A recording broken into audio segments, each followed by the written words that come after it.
La restauration des institutions exige une administration performante dont la ressource humaine a besoin de renouveler ses connaissances afin de s'adapter à l'évolution du monde. Il y a certaines valeurs fondamentales qui doivent constituer le socle du comportement de tout agent public, quel que soit son niveau de responsabilité. Valeurs fondamentales qui s'ajoutent aux connaissances livresques que nous avons.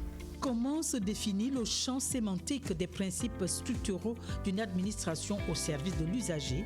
La sagesse pour gérer les carrières, pour répondre aux aspirations de l'usager du service public, la nécessité de faire du bien à l'agent public, à l'usager du service public. Aussi, nous avons parlé de l'amour, un amour inconditionnel, un amour qui n'est pas rattaché aux conditions de relations familiales ou amicales. Un amour continu pour les agents du service public et pour l'administration elle-même. La nécessité de la persévérance dans le service public, même si parfois les conditions de travail peuvent ne pas suivre. Enfin, nous avons parlé de l'humilité.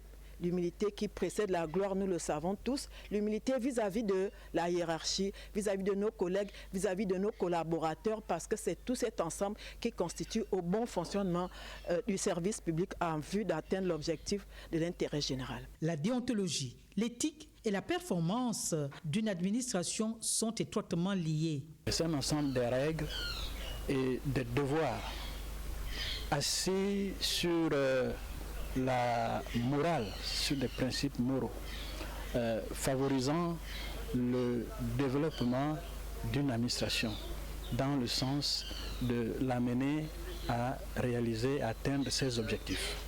Que dire de l'inobservation du dispositif normatif? Il y a un cadre normatif qui existe avec la loi 14/2005 du 8 août 2005 qui donne effectivement l'ensemble de ces règles-là. Ce qui est gênant, c'est que ces cadres-là ne sont pas appliqués, ou il manque même au sein des administrations un dispositif clairement établi pouvant permettre le contrôle, l'application de ces valeurs. Faut-il alors assister impuissant au naufrage de notre administration?